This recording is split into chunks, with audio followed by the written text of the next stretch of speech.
sebuah daratan di mana maut adalah suhu udara dan kehidupan hanyalah anomali yang dipaksakan, kita sering mengira bahwa kehangatan hanya bisa lahir dari api. Namun, di hamparan Antartika yang membeku, alam justru menyembunyikan sebuah rahasia tentang bagaimana sebuah denyut nadi bisa bertahan di tengah badai yang mampu memecahkan batu. Di sini, keberadaan penguin tidak mempertahankan diri dengan perlawanan yang gaduh, melainkan dengan ketabahan untuk tetap tegak saat seluruh semesta menyuruhmu untuk luruh. Ini adalah catatan tentang mereka yang berjalan menembus gelap, bukan untuk mencari cahaya, melainkan untuk menjadi cahaya bagi keturunannya sendiri.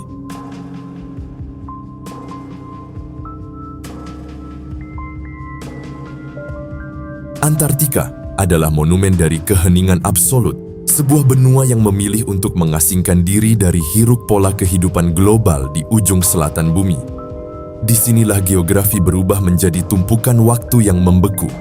Tudung es raksasa yang menyimpan 90% air tawar dunia, namun paradoksnya, secara ensiklopedis, ia adalah gurun terbesar di planet ini karena curah hujannya yang sangat rendah. Ia adalah cermin ego manusia, sebuah tempat yang tidak bisa kita taklukkan, hanya bisa kita kunjungi dengan rasa hormat yang penuh ketakutan. Ia berdiri sebagai peringatan bahwa kekuatan terbesar di alam semesta seringkali bukanlah ledakan, melainkan kemampuan untuk tetap membeku dan utuh di bawah tekanan dingin yang mematikan selama jutaan tahun. Namun, di tengah supremasi es yang tampak steril ini, kehidupan tidak menyerah. Ia beradaptasi dengan kecerdasan yang brutal. Di samudera selatan yang mengelilinginya, terdapat arus lingkar kutub yang mengisolasi sekaligus menyuburkan. Disinilah krill atau Eupausia superba, krustasea kecil, menjadi breeder bagi seluruh ekosistem. Mereka adalah fondasi energi yang menggerakkan rantai makanan dari penguin hingga paus biru. Ini adalah simbiosis ekstrim. Kehidupan tidak berjuang untuk mendominasi, melainkan berjuang untuk menjadi bagian dari satu sama lain agar tidak mati kedinginan. Refleksinya jelas, di lingkungan yang paling tidak ramah, individualitas adalah hukuman mati. Keberlanjutan hanya ditemukan ketika satu makhluk bersedia menjadi penyokong bagi makhluk lainnya, menciptakan kehangatan dari solidaritas biologis. Antartika adalah pusat nilai bagi keseimbangan iklim global kita. Ia mengatur suhu laut, menggerakkan arus samudra, dan memantulkan sinar matahari kembali ke luar angkasa. Namun, keabadian yang tampak pada bongkahan es itu kini menunjukkan kerentanannya. Perubahan iklim bukan sekadar mencairkan es, itu sedang mengikis inti stabilitas bumi. Antartika bukan hanya tentang es yang jauh di sana. Ia adalah pengingat bahwa apa yang kita anggap abadi pun bisa hancur jika pusat nilainya terganggu. Kegagalan kita menjaga keheningan di selatan adalah kegagalan kita menjaga masa depan di seluruh penjuru bumi.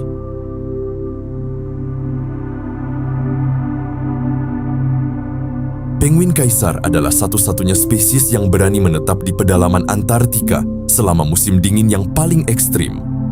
Ketika spesies lain bermigrasi ke arah utara untuk mencari kehangatan, ribuan individu ini justru melakukan perjalanan darat yang melelahkan menuju daratan es yang statis. Mereka berjalan sejauh 50 hingga 120 km dari garis pantai yang mulai membeku. Secara biologis, ini adalah keputusan yang berisiko tinggi. Namun, secara taktis, mereka sedang mencari fast ice, lapisan es yang menempel pada daratan dan tidak akan pecah sebelum anak-anak mereka siap untuk berenang.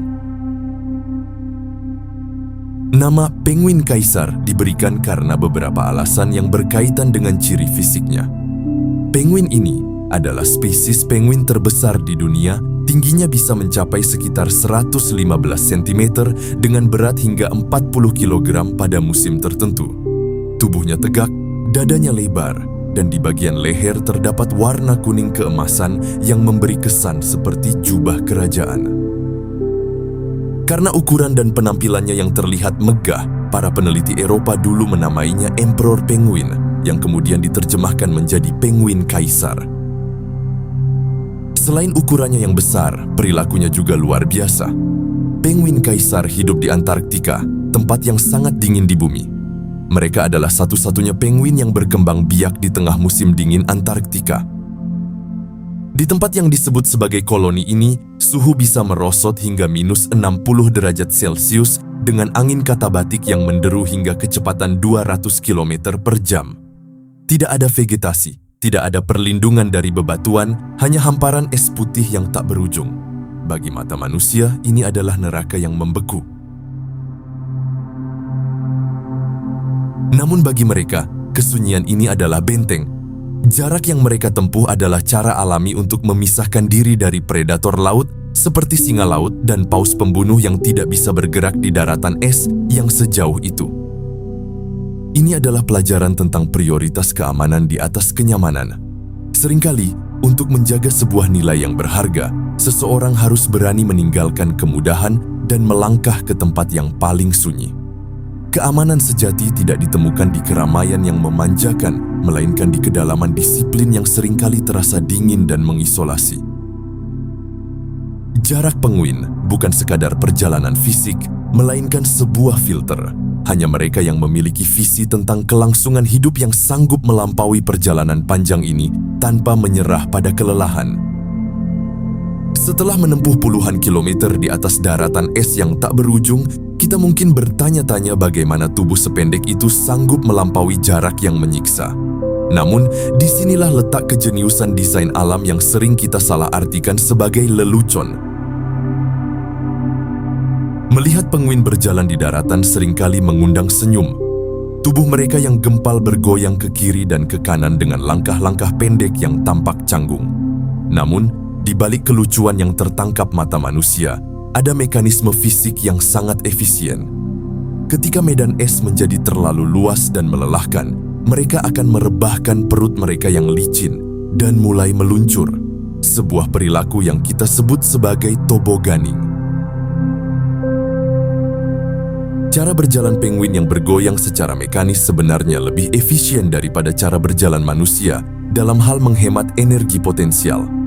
Dengan bergoyang, mereka memanfaatkan gravitasi untuk menggerakkan kaki mereka ke depan dengan usaha otot yang minimal. Namun, saat permukaan es cukup halus atau menurun, mereka beralih ke metode tobogganing. Dengan menggunakan perut mereka sebagai papan seluncur dan sirip serta kaki sebagai pendorong, mereka bisa bergerak lebih cepat daripada berlari, sekaligus mendinginkan suhu tubuh yang terkadang naik akibat aktivitas fisik.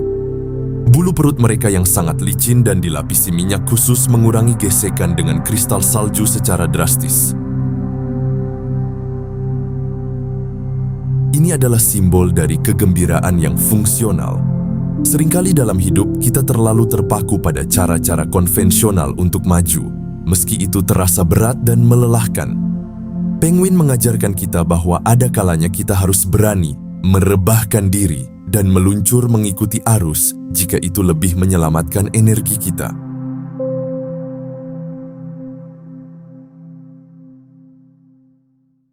Bulan Mei membawa kegelapan yang hampir permanen di Kutub Selatan. Disinilah siklus reproduksi mencapai titik paling kritis bagi penguin. Sang betina akan mengeluarkan satu telur tunggal yang beratnya mencapai 450 gram. Peristiwa ini adalah puncak dari pengurasan energi sang ibu. Begitu telur itu keluar, ia harus segera dipindahkan ke kaki sang jantan untuk diinkubasi. Disinilah letak pertaruhan biologis yang paling mendebarkan.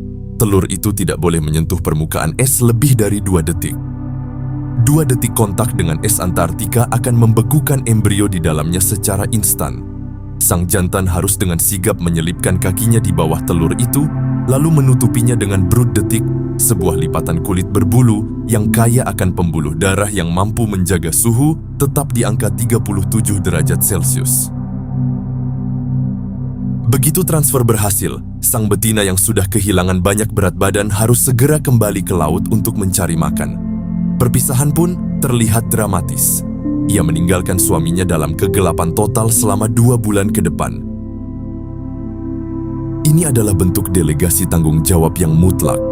Di dalam pola pengasuhan, ada saatnya kepercayaan harus diberikan sepenuhnya tanpa ada ruang untuk keraguan. Sang ibu percaya bahwa meski ia pergi sejauh ratusan kilometer, sang ayah akan tetap berdiri diam, menjaga suhu kehidupan itu dengan nyawanya sendiri. Mendidik bukan tentang siapa yang paling banyak bekerja, melainkan tentang pembagian peran yang tuntas. Sebuah keberhasilan kolektif dimulai dari kesanggupan individu untuk memegang janji di saat pasangannya tidak ada di sisi untuk mengawasi. Selama bulan Juni dan Juli, matahari tidak pernah terbit. Sang jantan berdiri sendirian menghadapi badai salju tanpa asupan makanan sedikit pun. Untuk bertahan hidup, mereka melakukan manuver mekanis yang luar biasa, yaitu huddling. Ribuan penguin jantan akan berkumpul membentuk lingkaran rapat yang sangat teratur. Secara fisika, formasi ini meminimalkan luas permukaan tubuh yang terpapar udara dingin, sehingga panas tubuh yang dihasilkan secara kolektif tetap terperangkap di dalam kelompok.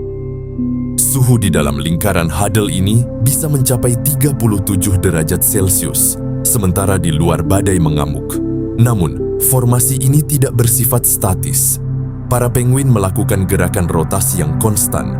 Mereka yang berada di lapisan luar, yang bertugas menahan hantaman angin langsung, akan perlahan-lahan bergerak masuk ke tengah untuk menghangatkan diri. Sebaliknya, mereka yang sudah merasa terlalu panas di tengah akan bergerak keluar untuk menggantikan rekan-rekan mereka di garis depan. Ini adalah etika kolektif dalam sistem pertahanan. Alam mengajarkan bahwa keselamatan individu hanya bisa dijamin jika keselamatan kelompok diutamakan. Di dalam lingkaran ini, tidak ada hierarki berdasarkan kekuatan. Yang ada hanyalah sistem sirkulasi beban yang adil. Mendidik sebuah komunitas berarti menanamkan kesadaran bahwa kehangatan yang kita rasakan saat ini adalah hasil dari punggung orang lain yang sedang menahan dingin di luar sana. Kekuatan sebuah bangsa tidak diukur dari seberapa hebat satu orang di puncak, melainkan dari seberapa teratur rotasi empati dalam menghadapi masa-masa sulit.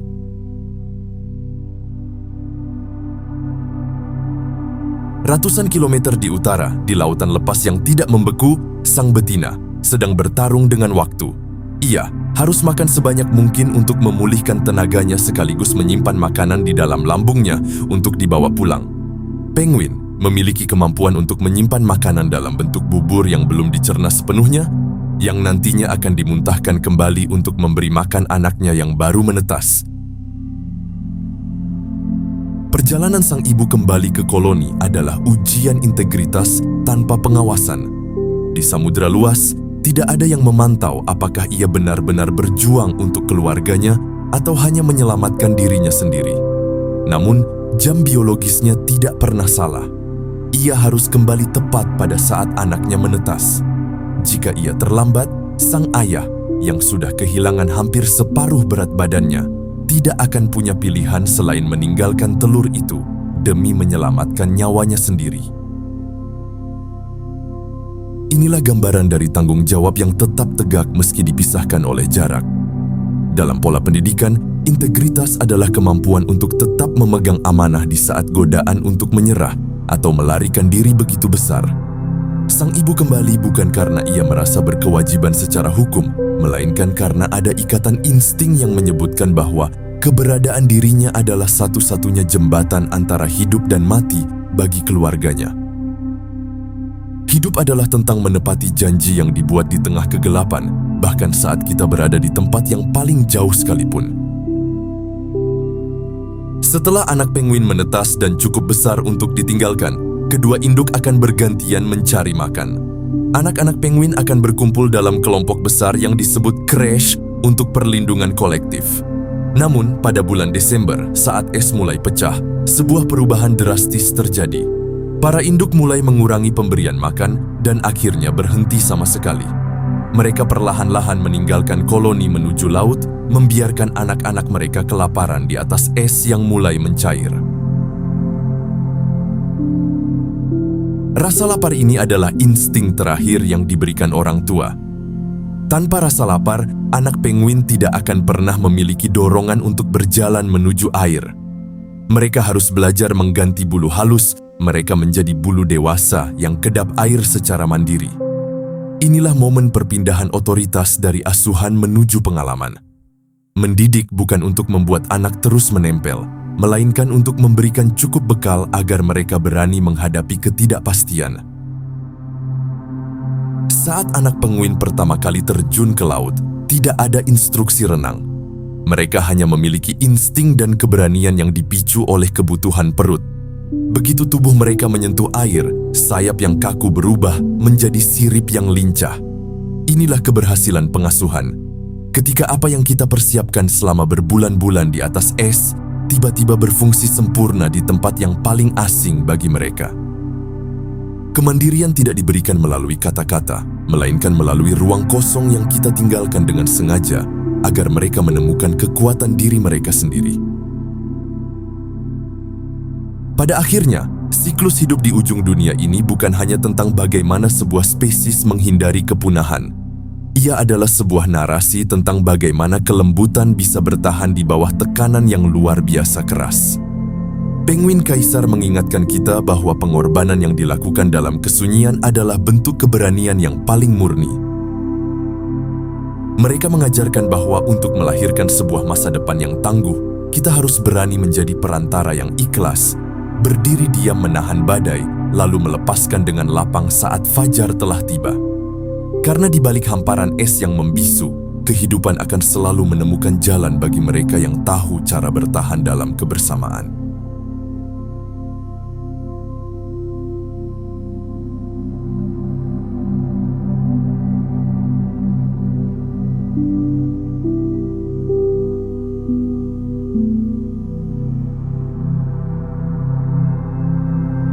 Secara taksonomi, mereka adalah burung. Namun, penguin adalah bentuk protes alam terhadap definisi umum tentang unggas. Mereka memiliki sayap, tetapi tidak untuk membelah langit. Mereka memiliki bulu, tetapi bukan untuk meringankan tubuh saat melayang. Sayap mereka telah berevolusi menjadi sirip yang padat dan kuat. Sebuah transformasi anatomis yang mengubah fungsi terbang dari udara ke dalam densitas air yang jauh lebih berat. Tulang sayap penguin tidaklah berongga seperti burung terbang lainnya. Mereka memiliki tulang yang padat dan berat, yang berfungsi sebagai pemberat alami untuk menyelam. Kerapatan bulu mereka adalah yang tertinggi di dunia burung, mencapai 100 helai per inci persegi, yang tersusun tumpang tindih seperti sisik ikan untuk menciptakan lapisan kedap air dan udara. Selain itu, mereka memiliki protein mioglobin dalam jumlah besar di otot mereka, yang memungkinkan mereka menyimpan oksigen dalam konsentrasi tinggi untuk mendukung aktivitas fisik berat di bawah air tanpa harus sering menghirup udara.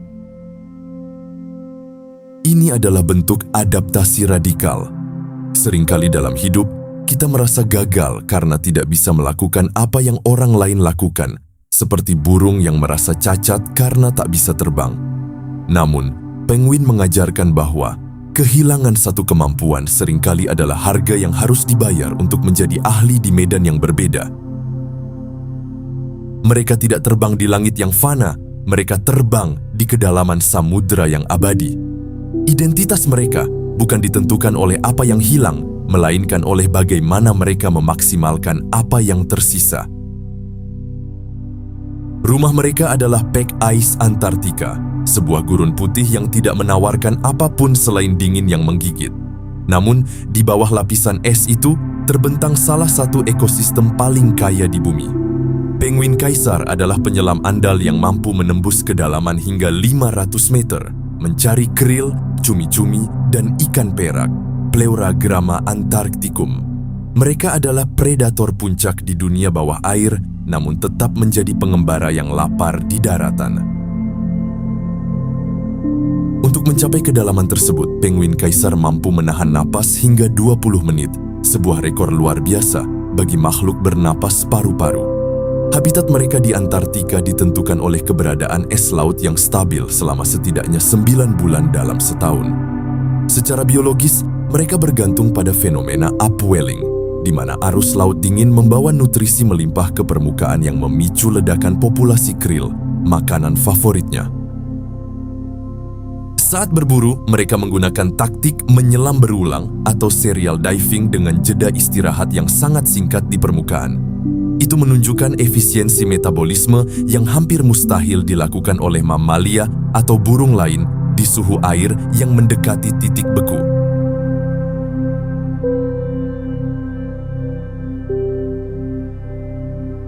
Ini adalah cermin dari dualitas kehidupan. Mereka hidup di dua dunia yang kontradiktif. Daratan yang memberikan keamanan untuk bereproduksi namun menawarkan kelaparan, dan lautan yang memberikan kemakmuran namun menyimpan ancaman maut. Penguin memahami bahwa untuk mendapatkan nutrisi yang menghidupi, mereka harus berani meninggalkan zona aman. Hidup adalah tentang menyeimbangkan antara tempat di mana kita beristirahat dan tempat di mana kita bertarung demi kelangsungan hidup. Kehidupan penguin adalah sebuah drama tentang kewaspadaan yang tak pernah putus. Di darat, musuh utama mereka adalah burung skua yang mengintai telur dan anak-anak yang lemah. Namun ancaman sejati ada di balik permukaan air yang tenang. Anjing laut macan dan paus pembunuh adalah bayang-bayang kematian yang selalu mengintai di balik bongkahan es.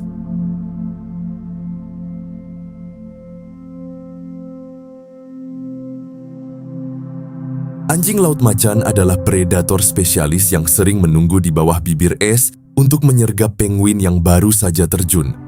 Untuk menghadapi ini, penguin mengembangkan perilaku sosial yang disebut efek pengenceran atau illusion effect. Mereka berkumpul dalam kelompok besar di tepi es dan melompat secara bersamaan untuk membingungkan predator. Selain ancaman alami, perubahan iklim kini menjadi predator tak kasat mata yang paling mematikan. Penipisan es laut atau sea ice loss mengakibatkan koloni kehilangan tempat tinggal sebelum anak penguin sempat berganti bulu menjadi bulu dewasa yang kedap air, yang seringkali menyebabkan kematian massal akibat hipotermia di air laut. Inilah harga dari sebuah keberanian. Setiap kali seekor penguin terjun ke air, ia melakukan sebuah lompatan iman. Mereka tahu bahwa di balik kecantikan biru samudra, ada rahang yang siap mengatup. Predator mengajarkan mereka tentang pentingnya kolektivitas. Mereka sering menunggu di tepi es dalam kelompok besar, ragu-ragu, sampai akhirnya satu individu melompat dan yang lain mengikuti. Ini mengingatkan kita bahwa ketakutan adalah hal yang manusiawi maupun hewani. Namun pada akhirnya, kebutuhan untuk hidup harus selalu lebih besar daripada rasa takut akan kematian.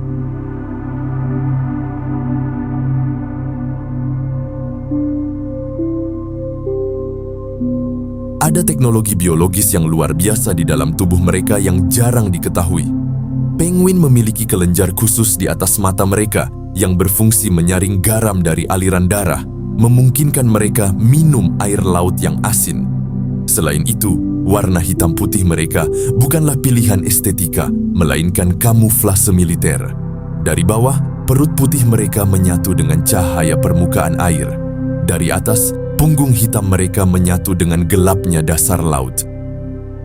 Selain kelenjar supraorbital penyaring garam, penguin memiliki sistem pertukaran panas arus balik di kaki dan sayap mereka. Darah hangat yang mengalir dari jantung akan memanaskan darah dingin yang kembali dari ekstremitas tubuh, sehingga suhu inti tubuh tetap stabil meski mereka berdiri di atas es selama berbulan-bulan. Uniknya lagi, mereka memiliki struktur lidah yang dipenuhi duri-duri keratin yang menghadap ke belakang. Struktur ini berfungsi layaknya sabuk konveyor biologis, memastikan ikan atau cumi-cumi yang licin tidak akan pernah bisa lepas begitu masuk ke dalam paruh mereka. Ini adalah simbol keheningan yang berfungsi. Mereka tidak butuh ornamen yang mencolok untuk bertahan hidup. Keunikan mereka tersembunyi di dalam sistem internal yang efisien. Seringkali, kekuatan terbesar seseorang tidak terletak pada apa yang ia pamerkan di luar, melainkan pada kemampuan internalnya untuk mengolah racun, garam, menjadi sesuatu yang bisa diterima tubuh, dan bagaimana ia menempatkan dirinya agar selaras dengan lingkungan tanpa harus kehilangan jati diri.